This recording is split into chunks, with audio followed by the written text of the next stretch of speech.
Well, howdy YouTube family. It's Bolt CRNA coming to you again with another day's topic. So I hit you guys up on Instagram over at Bolt CRNA on Instagram. Go follow me if you're not already following me. And asked you the other day about what you wanted to hear about in a Q&A session. So today is part one of our Q&A session. Let's get into it.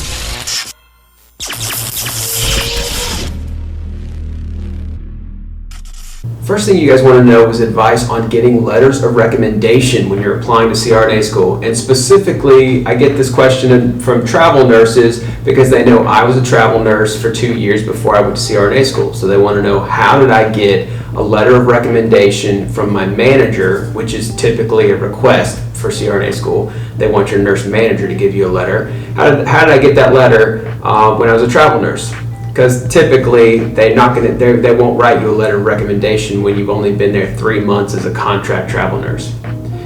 The answer to this is I networked and connected really well with my nurse manager at one of my travel positions, and I pretty much gave her whatever she wanted. If she wanted me to float to the 5 different types of ICUs at that facility, I would float to all different 5. I was personable. I tried to make a connection, a relationship with her. I showed her over a couple months of time that I was competent and capable of handling any situation they threw at me, that I got along with multiple different types of nurses on different units, that I was just a good nurse. I just tried to give her that very clear idea, like this, I'm a good nurse, you don't have to question that about me. So at the end of my contract, it was towards the end, she actually offered me a full-time position. I told her that I couldn't do that because I had other places I wanted to see, other places in the country I still needed to go, but I appreciated it.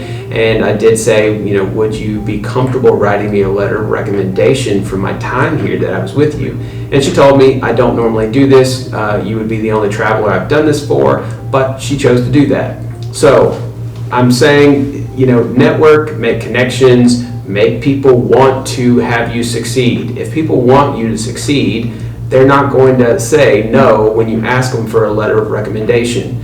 And the same thing goes for the other letters of recommendation. Even if you're a staff nurse at one place and you're trying to find a pulmonologist or somebody to write you a letter of recommendation who worked with you clinically, make connections with these people. Make these people want you to succeed. If they want you to succeed, they're going to write you a letter of recommendation. It's about relationships, which is going to be the answer to 90% of things in life that I found over my 33 years of existence here. People liking you and connecting with you in relationships, charisma, connections, that's like 90% of the battle. So work on that.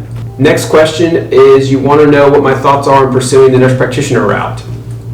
I briefly thought of this. Back when I was an ICU nurse, I knew that CRNA school was going to be a lot more expensive. It was going to take a lot more time. It was going to be a lot more difficult to get in and to get through the program. And I knew I could work pretty much full time as a nurse practitioner student. I could do at least half of it online at my own pace. I could pick out my own clinical people who I wanted to precept me, who I would know would be nice to me pretty much. And I could kind of make it work around my schedule. It would cost me maybe 1/8 of the expense of going to CRNA school. And when I get out, I knew I would make, a low 6-figure, but a 6-figure income, and I would have some decent autonomy and I would enjoy it, I think. But the reality is, I knew for me personally, my goal was CRNA, and if I did nurse practitioner, I knew that I would always feel like I settled for second pick of what I truly wanted to do and be, and I'm just not somebody who settles for second on anything. So I went for exactly what I wanted, and it was hard and difficult, and I'm paying off the $200K in student loans still, but it's totally worth it to me. That's what my personal thoughts about being an NP are.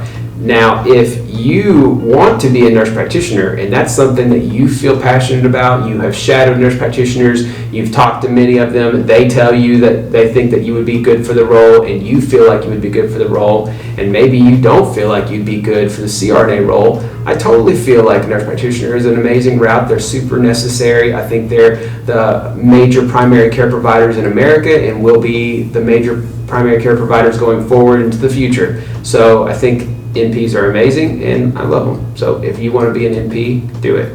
Next question is, what makes CRNA school so difficult? CRNA school is difficult for a lot of different reasons. The time commitment is one of those reasons. Plan for 70 hours to 80 or more hours per week dedicated to the CRNA program. Whether that's going to be sitting in lecture, whether it's going to be studying at home, whether it's going to be in clinicals at the hospital doing anesthesia, you will be dedicating a huge amount of your week to just getting by. It's also no mercy. CRNA school is no mercy. You don't do well in something, you're out. You make a mistake, you're out. You fail a course, you're out. There's no second chances. There's no it's okay, everyone makes mistakes. There's not much grace in CRNA school. It's extreme high stakes, and you invest a lot of energy and time into that. And at any given time, you feel like you're walking a tightrope because you're juggling all these difficult things. You're juggling this time, issue that you're dealing with. You're juggling very difficult sciences that you're doing, and at any time you could be out. You say the wrong thing, do the wrong thing in clinical, you're out. Push the wrong med in clinical, you're out. Like, there's a lot of stuff. So I think that's part of the reason why CRNA school is so hard. It's just the stress of it all. It really weighs on you. It really felt like for 3 solid years I had an elephant sitting on my chest, and it never fully got off me until I passed boards. And that was a whole other story of trauma. But that's why CRNA school is hard. Preceptor expectations of students when you start clinical. This is going to vary depending on who the preceptor is. Your preceptors are all going to be anesthesia providers. It'll be a CRNA or a physician anesthesiologist. They all vary in their expectations, honestly. They should expect that you know the academic book work, but very little of the clinical practice of anesthesia when you're brand new to clinical. But a lot of times you'll come across certain providers who just are very, what you may call difficult or a hard ass. They're going to be very strict, and they're going to expect a lot out of you. And so it's kind of a toss-up depending on the day who you're going to be with and what they expect out of you. But in general, I would say it's a safe bet as a new student starting clinical. Go in there understanding the pharmacology of the drugs very well, and understanding the basics of anesthesia pretty well. The physics and chemistry concepts related to anesthesia, the bookwork stuff related to anesthesia. You should have a good grasp on. So that when they ask you questions, and they probably will, what's called pimp you, ask you a lot of medical and technical questions, that you should be able to give them some kind of answer. And if you don't know the answer, or you freeze or blank on it, you say, I'm so sorry, I'm drawing a blank on that answer, but I can look it up right away and get right back to you. And then you can just pray that they'll respond, without, an excessive aggression towards you. So that's what you should do as a new student in clinicals. Is 1 year of ICU really enough for CRNA school in terms of experience a CRNA should have? You're going to have different answers on this question by different CRNAs. I personally feel like 1 year is not enough. I have personal friends who did have 1 year of experience, and they're great CRNAs. So it does not mean that with 1 year of experience, it is impossible for you to become a good CRNA. That's not what I'm saying. I'm saying, on average, more than 1 year is going to be better to get into CRNA school and to have a solid grasp on your nursing intuition, your critical care experience. There's just, when you say 365 days is the most you've been an ICU nurse, that's just very limiting of your experience level, because there's just not that much you can experience in 365 days. You're not going to have experienced everything that you probably should have experienced as an ICU nurse and developed and honed those skills in that short amount of time. I feel like 2 years is appropriate. I feel like 3 is really good, and I had 4.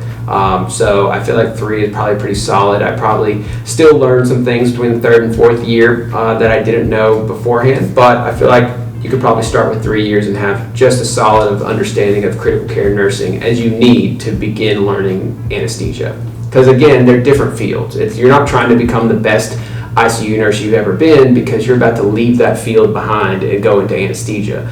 But there are things that you learn foundationally as an ICU nurse that give you really good foundational knowledge to start becoming the best anesthesia provider you can be. You want to know about a low science GPA? How do I explain myself in an interview without sounding defeated because they asked? So they will ask you, if you have a low science GPA, they're definitely going to be asking you about that, because that's a wild card to them.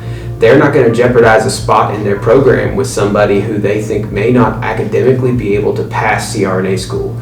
And the way that they gauge that is they look at your science GPA, because that's going to be the closest number that they can correlate from your undergrad that could give them a statistical information that says you will pass.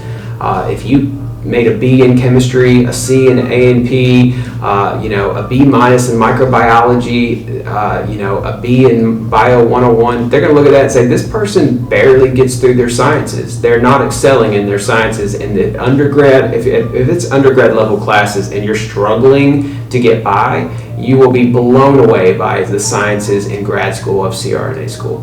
So they want to see, really they want all A's. But if you don't have all A's, they want to see that you at least have mostly A's and a couple B's, and they want to hear, if you've had a bunch of B's and you had to retake a bunch of those classes and to go back and make an A in them, they're going to want to hear why. They're going to want to hear what happened in your life back 4 years ago when you took those sciences originally. Why were you not making good grades? Because they're wanting to make sure that you fix that. Whatever is wrong in your life back then that caused you not to succeed, they want to make sure that's not happening now, because they're not going to throw away a spot in their program to somebody who was going to fail out in their first year.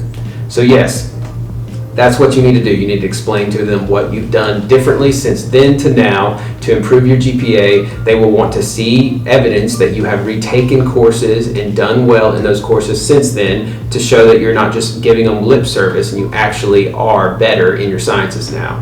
How do you get a job in the ICU as an experienced nurse with no hospital experience? So I guess maybe you graduated nursing school and went to go work in a doctor's office or something like that. That's very abnormal. Usually new grads go straight to like a med-surg floor or an ICU floor or some kind of medical hands-on floor, because that's where you learn a lot of your foundational nursing skills and knowledge as a new grad.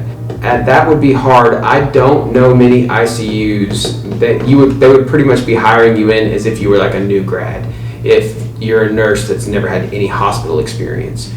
Even med-surg nurses, they pretty much have to train like a new grad almost, because the way you practice as an ICU nurse is very different from the way you practice as a med-surg or really any other floor type of nurse. So I would just try and show them through interview skills that you're somebody that they want to invest in, and that you're somebody that they want to succeed, and you're somebody who's a good team player that would be an asset to their group, and that you're smart and capable and willing to learn. You want to know about, is there an age bias in the CRNA program? Officially, no. Unofficially, yes. If you're 50 years old, and now granted, keep in mind, I'm not telling you don't apply to CRNA school if you're 50 years old, but just keep in mind also that the professors who are admitting you are aware that you're 50 years old.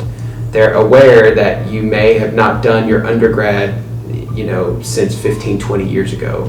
They're aware that maybe you've been out of academic practice for decades, and you're going to have to get back in the swing of a very difficult academic program at a time where you may not want to do that. And I had a friend in our program who was 49, she turned 50 in our first year, and realistically she was very smart and she could have done it, but ultimately the stressors and the sacrifice that goes on in CRNA school, at a certain point she and her husband just said, you know what, we're 50 years old, like there's nothing worth this amount of stress and anxiety and work, and we got 2 more full years of this. Why would we do this? We've got 15, maybe 20 years left in our career practicing, or working before we retire.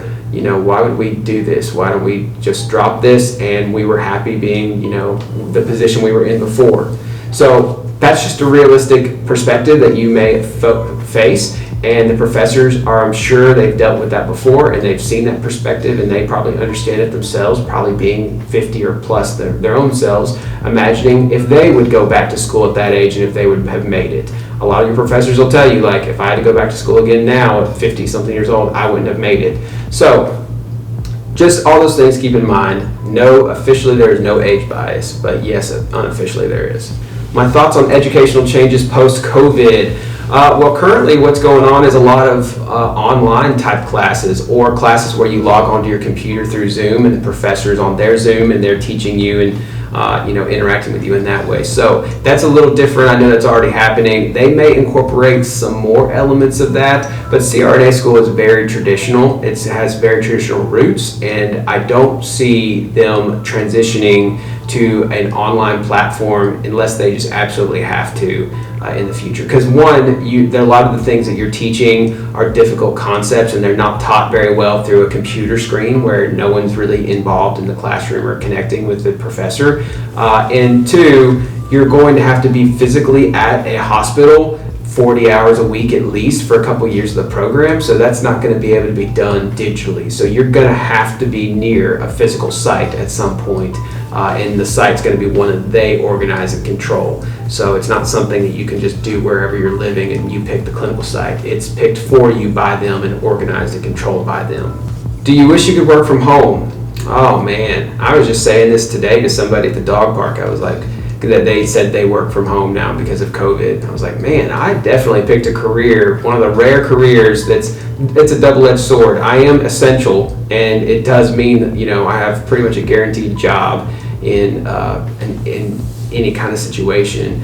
But the other flip side to that is I can't work from home. The kind of work that I do can't be done digitally. It can't be done remotely, unless I was working as a professor or something like that. Then I could. But the physical act of practicing anesthesia, that has to be done in person. And so yeah, I at times wish I could work from home. At other times, I think I would go completely crazy if I stayed home all week, every week, month after month. I would lose my mind sitting at home, not ever going out and interacting with other human beings. Would you return to the South, or do you plan on staying in Cali long term? I grew up in the South. I don't really plan on moving back there. I never really liked the weather in the South. It's hot and humid and sticky in the summer, and it's like 100 degrees heat a lot of times in the summer for months. And then, the fall and the spring are pretty decent seasons, but they're fast. They're like 6 weeks long. You might get 6 weeks of fall and 6 weeks of spring, and then you're straight into winter. So it's a lot of the time of the year it's pretty cold, which is the winter time, and you might have ice and snow on the ground. You're going to be wearing pretty heavy jackets. You're not going to want to be outside. It's going to be dark and cloudy and overcast for months, for at least 3 months. You're going to have barely any sunshine. And then the flip side will be super burning hot summers where you really don't want to be outside then because it's 102 degrees and the humidity is just causing it to be swampish weather with mosquitoes everywhere. So yeah, do I want to live in that? Nah, probably not. And last question for this week's Q&A is, what do I think about using Adderall to get through CRNA school? Now, I actually had classmates who used Adderall to get through CRNA school, and I don't like this idea. I don't like the idea of using any substance to get you through CRNA school. If you need an SSRI because you're depressed, that's one thing. You need some melatonin to help you sleep at night, that's one thing. But Adderall is a stimulant. A lot of providers won't prescribe it anymore because it can be abused because it's a stimulant. And especially if you're using Adderall when you don't have ADHD, but you're just using it because it keeps you hyped up and you can study all night.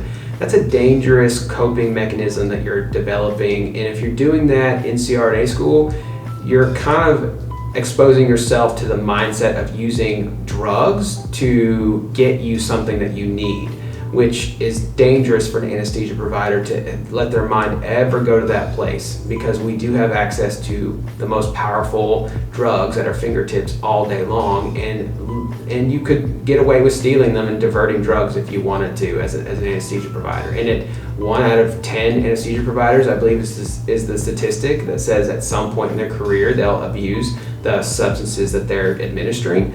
So you don't want to open up those gates and get your mindset set like that when you're already in training. So I would say don't use Adderall. I did not have to use it. Most other students who go through CRNA school get through without having to use it.